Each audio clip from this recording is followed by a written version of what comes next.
إن الله وملائكته يصلون على النبي بسم اللہ الرحمن الرحیم۔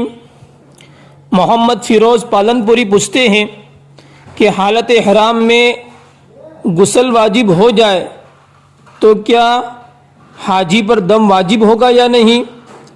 تو جواباً عرض یہ ہے کہ حالت احرام میں غسل واجب ہو جانے سے حاجی پر دم واجب نہیں ہوگا، البتہ غسل کرنے میں احتیاط کرے تاکہ بال نہ گرے۔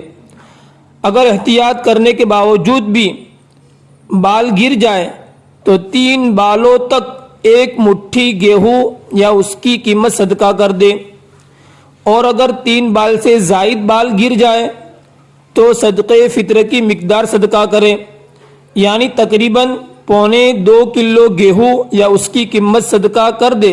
اگر حاجی تو کافی ہو جائے گا۔ واللہ اعلم بالصواب۔